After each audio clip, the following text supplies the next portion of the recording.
Welcome to Reflections, sponsored by Paducah Cooperative Ministry, where our mission is doing God's work with human hands. I'm Don Barger, one of the board members of Paducah Cooperative Ministry. My co-host today is Heidi Suhrheinrich, Executive Director. Good morning, Heidi.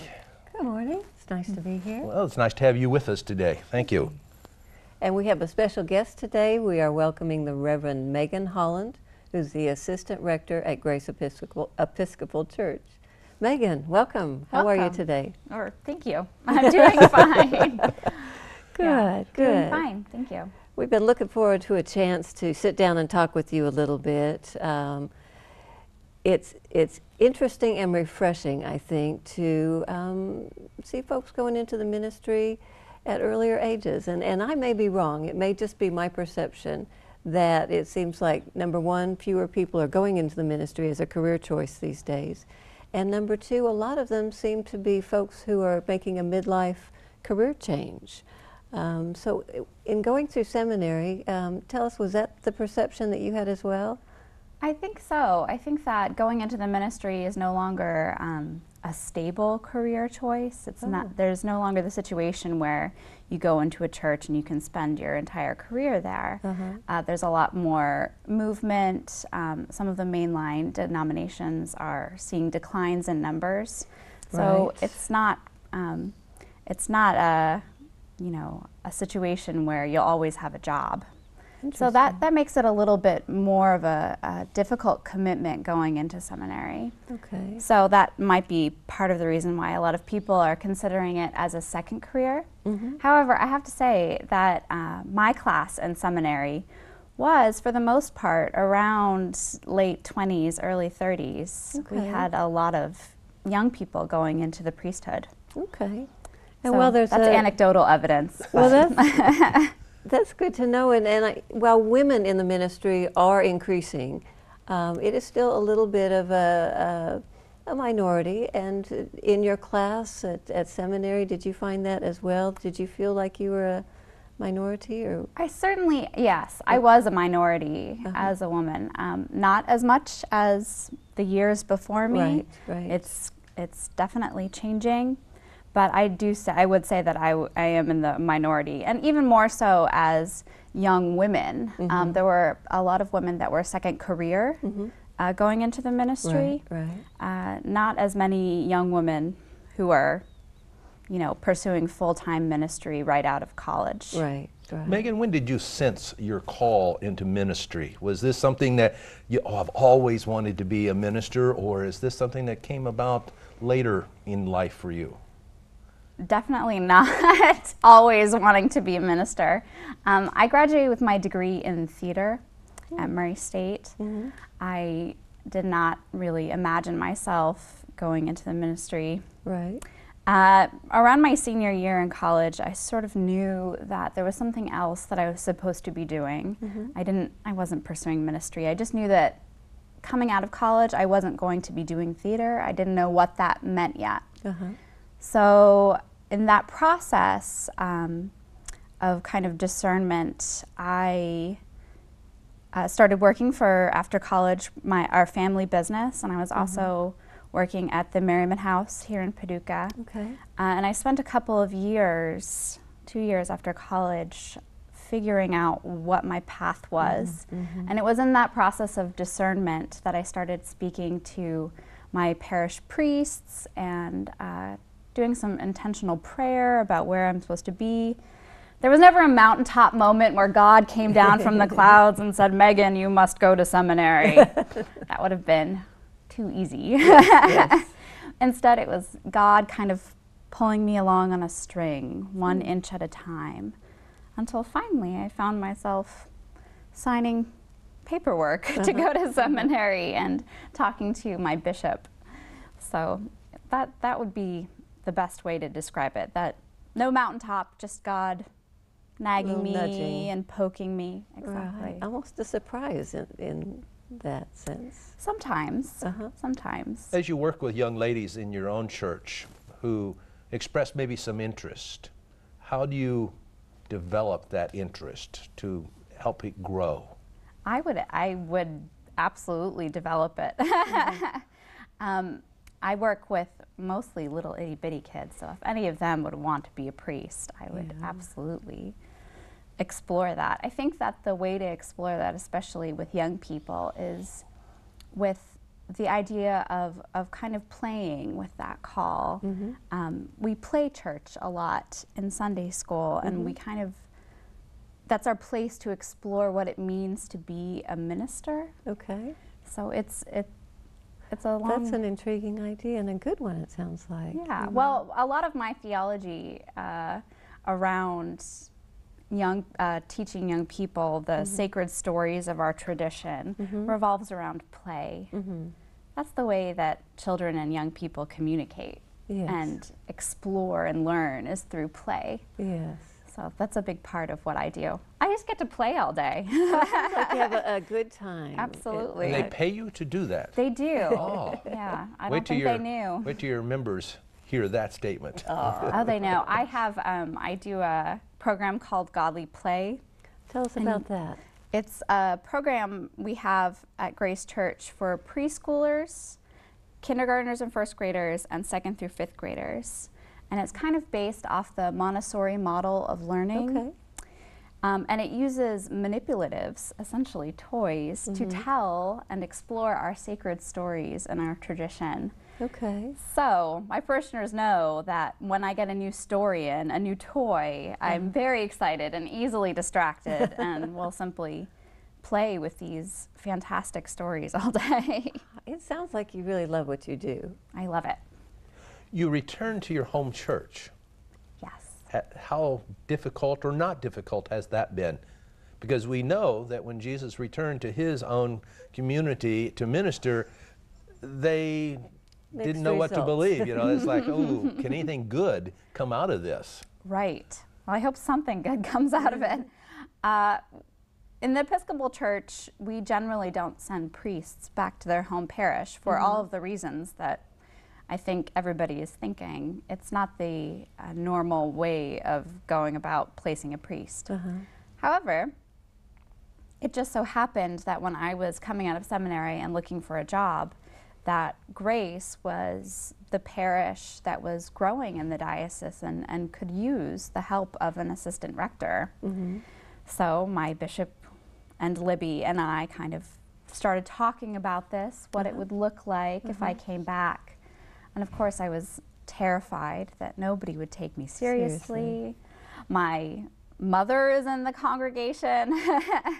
People would just be picturing me in those awkward teenage years with braces. They watched you grow up, as they did in Jesus's congregation, had watched him grow up, and so you wonder, can I exert that authority as a priest? You know, will that be accepted? So, and I got very lucky. There were no problems whatsoever. Good. Everybody has been incredibly supportive. As they had been even before I was ordained. You know, that congregation has been a cheerleader of my ministry since the beginning of my ministry as a baptized Christian. Yes. They've been there for me always. So it's been a... You've undoubtedly had many experiences in the time that you have come back. What's one thing that really has warmed your heart so much about the experience and being back in your own church as a priest? I think that the thing that warms my heart the most is when I'm celebrating the Eucharist, when we're celebrating communion. As a child growing up, I was an acolyte, which is sort of like an altar server that helps out. And I remember as a teenager watching that process. It's sort of a very delicate process of first you reach for the silver chalice, and then, you know, there are a lot of emotions. Yeah, it's very deliberate and intentional. And there was a sense of mystery around that process.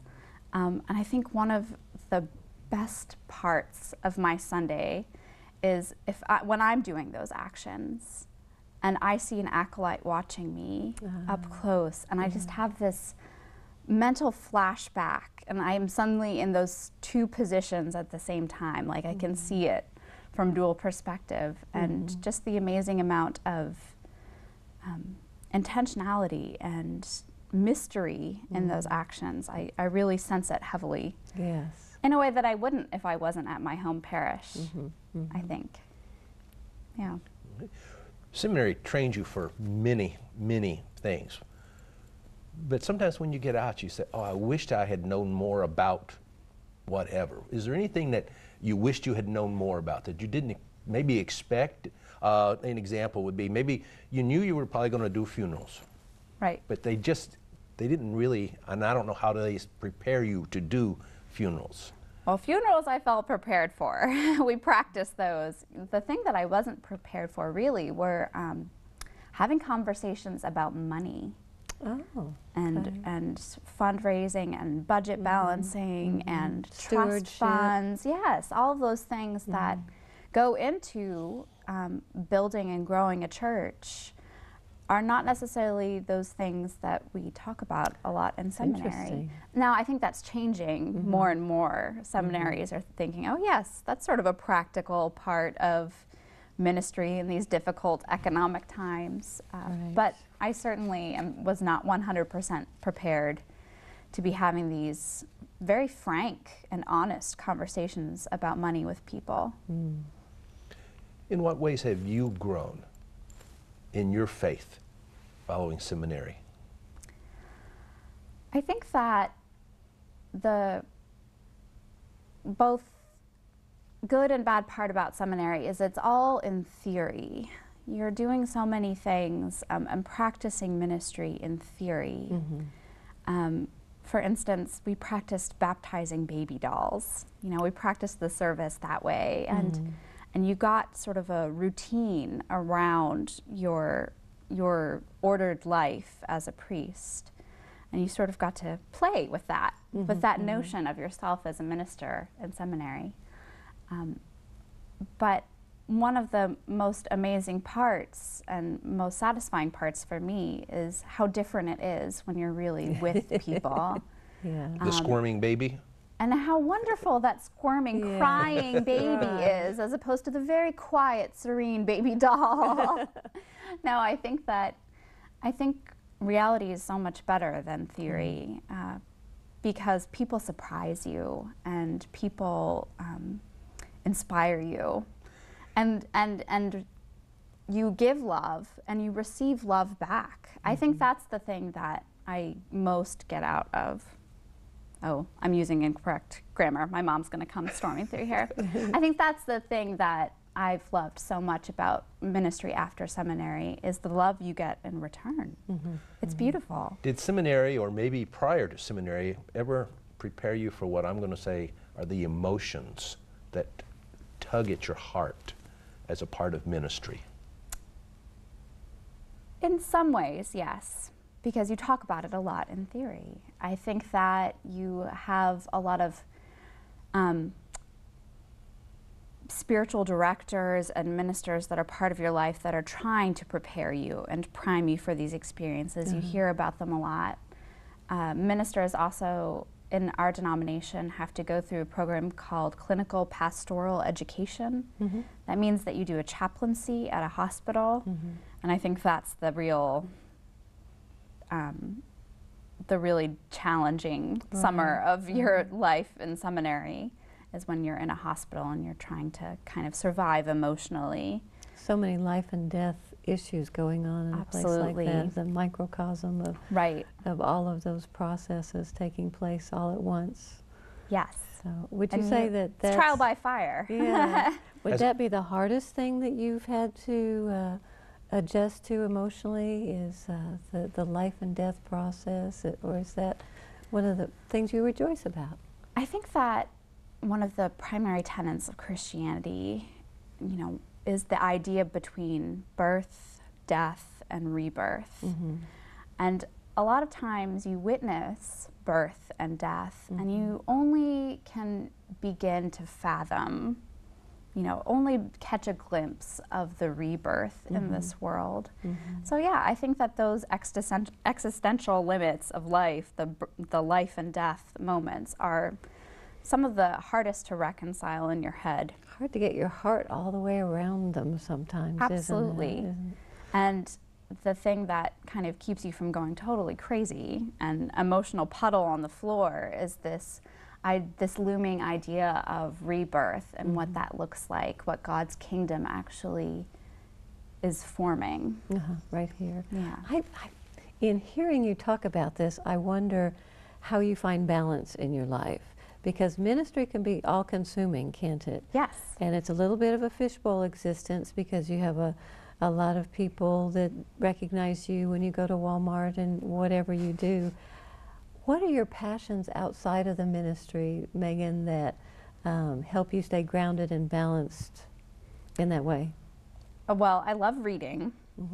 Every night, I think it's so important just to unplug and have quiet time. That's the only way I would ever be able to sleep, is to totally unplug. And I do that by reading, and it's never theology, and it's never inspirational or anything to do with the church. It's usually a mystery or, you know, pure escapism. Right, right. So I think that's one of the important things for me. My husband and I like to travel.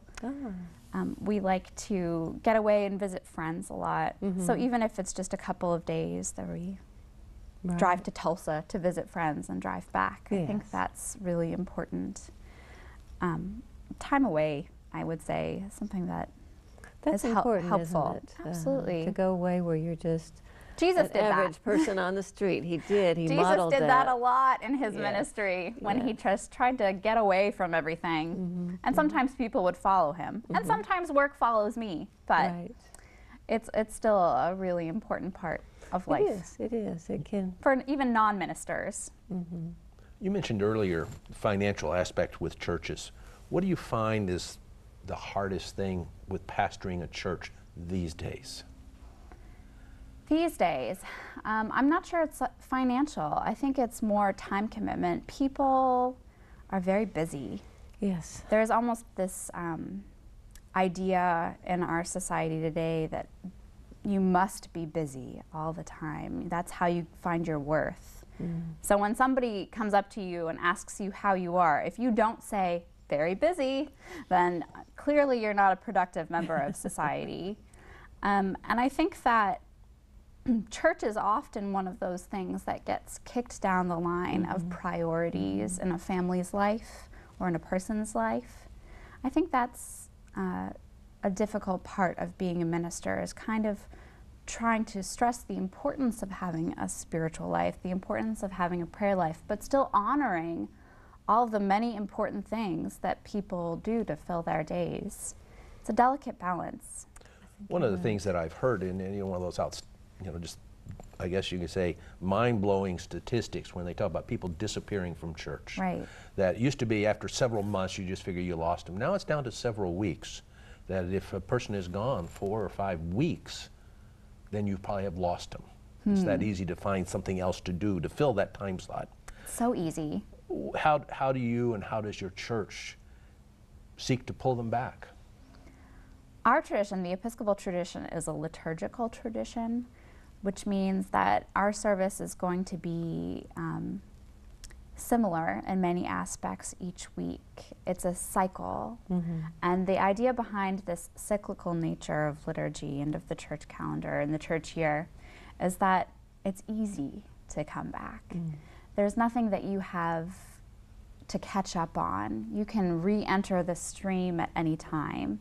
I think that's one thing that we do really well in the Episcopal Church, is that if you've been away for a long time and you want to come back to the Episcopal Church, it will be comforting to you that you'll be able to worship fully your first Sunday back. I think that's important. Yeah, I can see that. Yeah. Are there particular challenges that the Episcopal faith is facing in society today? I know that a number of mainstream denominations are facing major issues in the ever-changing society. Things are changing every day faster than we have ever imagined, Yes. before. So what issues are the Episcopal Church grappling with? The Episcopal Church is attempting to adjust to this particular time in society where people are looking for something, not just an establishment, something deeper than just an establishment. They want to be identified as a Christian rather than with a Christian institution. Okay. So part of that is looking at what our mission as a national church is, and then comparing that to Christ's mission in the world, and trying to be truer to that vision. So that means, you know, issues around social justice, around serving Christ and others, serving the poor, serving those in need.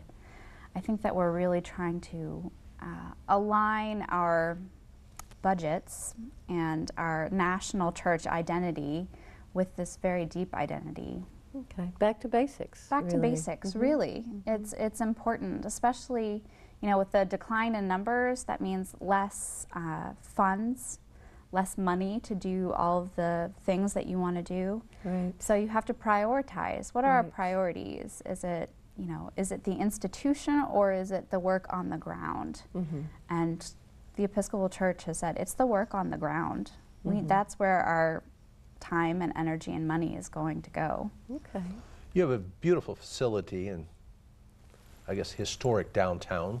It's not quite downtown, it's not midtown, but they're on Broadway. And people drive by and they see it. Where else would we see your members active in the community? You'd see our members very active at PCM. We have several members that serve on the board or serve in other ways at PCM. You'd also see our members very active with Project Hope, which is a no-kill shelter in the area.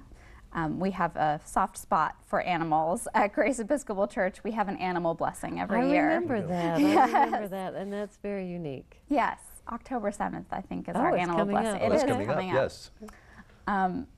And you'd also see us at Broadway Community Kitchen. We serve there once a month at Broadway United Methodist, our downtown churches put that together. So I think you'd see us quite a few places. Yes. Well, I know that Grace Church has a very long tradition with PCM. Yes. And always has been one of our strongest and longest participating churches. What would you like folks to know that are unfamiliar with Grace Church? What do you think some of the best things are about that you have going on that they ought to come in and check out? Well, a lot of things. I think that one thing that we have on Tuesday mornings at 8 a.m., which is bright and early, we have centering prayer, which is a time to just completely tune out the world and be in stillness and in quiet with God. I think that's one thing that a lot of people are searching for right now is quiet. I think I'm going to check that out. Yes, please do. That's on Tuesday mornings. Okay, at 8 o'clock.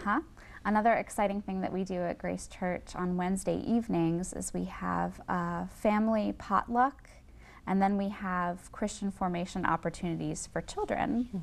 We have those on Sunday mornings as well, but on Wednesday nights we try to make it a little different.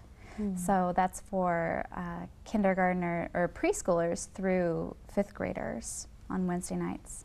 And the parents are invited to just hang out and enjoy some fellowship together. Yeah, some downtime to just talk to each other, and we just don't make time for that. Yes. And that's so important. And so important for parents with young children too. And if churches can be that place where people can just gather and just reconnect.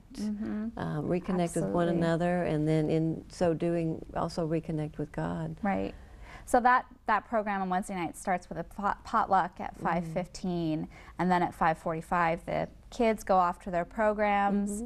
The younger itty-bitty kids, 3 and under, can go to the nursery, and the parents get to gather around a table and talk about the challenges of being a parent. That sounds like a really good, really strong program. Yes, that's one of my favorite programs at Grace. As an associate, or I don't know whether you're associate or assistant, I'm not sure what the correct title is. I'm the assistant. I work at the pleasure of the rector, Libby Wade. How do your two jobs differ from each other? Libby gets all the tough phone calls. I think that's probably the big difference, is that she works truly for the church, and I work for her. Okay. So That's probably the bigger difference. And she's been on sabbatical here lately, so you have gotten some experiences you might not have had in filling her shoes, I guess. I have a whole new respect for all the small things that she does in a day. Yes. For example, Libby, the rector at Grace, remembers everybody's name. She has an uncanny gift for names and faces. So, you know, on Monday morning when we say, oh, who was that said something? None of us can remember. It's Libby that always remembers who said what on Sunday. That's a real gift. Makes it a challenge for you, doesn't it? It does. We miss her. Can't wait for her to be back. She's coming back soon, though, right? Yes. Yes. In a couple of weeks. Well, Meghan, we're just about out of time, but I know that you have gotten a little bit interested in some of the programs that PCM is involved with, and yes. Can you talk about that for just a second? I am especially involved with Fresh Start, which is PCM's new program for women transitioning from jail and back into the community here in Paducah. That's something that I feel very passionate about. That's something that I think that we are called to as Christians, is serving those who are seeking a new life, a fresh start. Exactly right. It's that rebirth that we rarely get to experience here on earth. And what a perfect arena to put those principles in place. Absolutely. Yes. So anytime you get to witness or experience or be a part of rebirth and resurrection here on earth, I think that you have to pounce on those moments to make sense of those moments of life and death. Exactly. So Fresh Start is definitely something I feel really called to here in Well, we Paducah. appreciate very much the spirit that you brought to that, and it's been a joy to talk with you today. Thank you. I wish we had more time to visit, because there's a lot more that we could talk about today. Absolutely. Grace Church is located where? 820 Broadway. Our parking lot is on the corner of 9th and Kentucky if you're looking for a place to park. Beautiful gardens, beautiful church, and sounds like some great programs. Yes, lots. So. Check out our website at gracepaducah.net. Okay. Or like us on Facebook. All right, very good. Had to put in the plug there. Thank you, Meghan, for being with us. Thank you. And Thank for you very being much. in the community, and thank you, Don. Well, thank you for allowing me to be here and hosting. sit next to you today. Well, it was a pleasure. Well, it's my honor to be a part of that today. Well, thank you. And we so appreciate that you would tune in with us today. Paducah Cooperative Ministry sponsors the Reflections program, and we thank everybody for helping us to do God's work with human hands here in the community. Thank you. We'll see you next time. In mission.